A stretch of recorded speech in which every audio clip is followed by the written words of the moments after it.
আমি যখন শুরুতে মালয়েশিয়া আসি তখন কত মানুষে কত কথা কইছে যে ফার্ম বাগানে যাচ্ছিস, ফার্ম বাগানে কত কিছু আছে আছে ঠিক আছে, কিন্তু ভয় পাইলে হইতো না। যাই হোক, এটা কথা না, কথা হয়েছে আমরা ফার্ম বাগানে কাজ করি ঠিক আছে, কিন্তু ফার্ম গাছে অনেক ডাব গাছ আছে, ডাব খাওয়া যায়।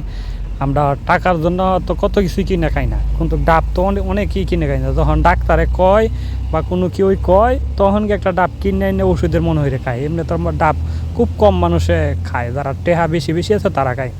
যাই হোক, আমরা আসলে বাম বাগানে তাহি এটা খুব ভালো লাগে যে ডাব যখন মন তখন খাইতে পারি। দেখেন নিচে বাতা কাটতে লই বসছি, ডাব আছে মনে হয় 10-12টা। তো হেন ময়লা ফালতে আই, যখন ওই আই তখনই মনে করো যে কাম হয়ে লাগে না, তৈ দিছি ডাব খাচ্ছি, ডাব দেখাইতেছি আসলে মোবাইলে গাড়ির উপরে তৈয়া ভিডিও করতেছি। আর ডাবের পানিটা অবশ্যই আমার বইয়ে খাওয়া উচিত ছিল, বইয়ে যে কোনো পানি টানি বইয়ে খাওয়া ভালো। আর আপনারা যারা টাকা পয়সা তা হোক আর না তা হোক, মাঝে মধ্যে গরম থাকলে ডাব কিনে খাইবেন, ডাবের মতো উপকার নাই। আর মালয়েশিয়াতে আসলে অনেক ভয়ে ভয়ে আসছিলাম, কিন্তু আসলে এতটা ভয় নাই, আলহামদুলিল্লাহ এখন যথেষ্ট পরিমাণ ভালো আছি।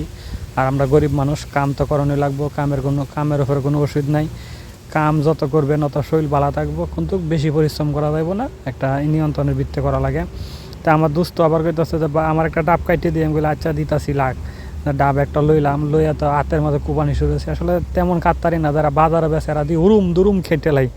আমি তো এত ভালোর কাটে না, কই তো মুতোয়ার মতো জায়গাও না, এরপর কষ্ট করে হাতলে কাটলাম। আর কচি ডাব পানি দিয়ে আসলে খুব ভালো।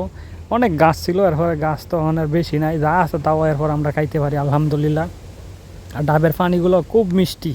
আসলে যারা ডাব গাছ আছে এরা তো খাইতে পারে ঠান্ডা, যারা নাই এরা তো মনে করেন কোনো ইয়া নাই, ডিউটির মাঝে ডাব খাইতাছি, কত একটা স্বাদ। সবাই আমার জন্য দোয়া করবেন, অবশ্যই দোয়া।